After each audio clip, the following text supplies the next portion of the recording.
ஆரோக்கியமான உடலுக்கு 3 ஊல நம்ம கவனம் செலுத்தணும். முதல் ஊ உணவு. இதில் 2 விஷயம்தான். அதிக காய்கறி பழங்களை உணவோட சேர்த்துக்கணும். இரண்டாவது, எந்த பொருள் 4 நாளுக்கு மேலே கெட்டு போகாமல் அப்படியே இருக்கோ அதை தவிர்த்திடணும். இரண்டாவது ஊ உறக்கம். எவ்வளோ பணம் போட்டு நம்ம ஒரு மொபைல் வாங்கினாலும் அது சார்ஜ் பண்ணால் தானே வேலை செய்யும். அதே மாதிரி நம்ம உடம்புக்கான சார்ஜ் தான் ஆழ்ந்த உறக்கம். இந்த ஆழ்ந்த உறக்கம் நமக்கு வேணும்னா நம்ம என்ன செய்யணும்? ராத்திரி 7 மணிக்கு சாப்பிட்டு முடிச்சிடணும்.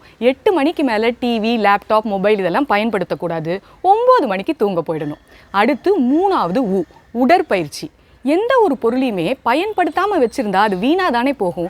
அதே மாதிரி நம்ம உடம்புக்கு தேவையான அசைவுகளை கொடுக்காம நம்ம உட்காந்துக்கிட்டே இருக்கிறதுனால உடம்பு வீணாகுது. நீங்கள் யோசிச்சு பாருங்கள், ஒரு நாளைக்கு நம்ம எவ்வளோ நேரம் உட்காந்துட்டே இருக்கோம். உட்காந்துக்கிட்டே வேலை பார்க்குறோம், உட்காந்துக்கிட்டே பயணம் பண்ணுறோம், உட்காந்துக்கிட்டே படிக்கிறோம், உட்காந்துக்கிட்டே படம் பார்க்குறோம். அப்போ உடம்பு வீணாக தானே போகும். அதனால் ஒரு நாளைக்கு 1 மணி நேரமாவது கண்டிப்பாக நம்ம உடற்பயிற்சி செய்யணும். அதோட தொடர்ந்து நம்ம உட்காந்துக்கிட்டு இருக்கிறதையும் தவிர்த்திடணும். இந்த 3 ஊ, அதாவது உணவு, உறக்கம், உடல் பயிற்சி, இதில் நம்ம கவனம் செலுத்தணும்னா நம்ம ஆரோக்கியமான மகிழ்ச்சியான வாழ்வை வாழலாம். அது மட்டும் இல்லை, இதை பற்றி உங்களுக்கு மேலும் விவரம் தெரியணும் அப்படின்னா சாத்விக் மூமெண்ட்டோட அல்டிமேட் ஹெல்த் சேலஞ்ச் அப்படிங்கிற ஒர்க் ஷாப்பில் கலந்துக்கோங்க.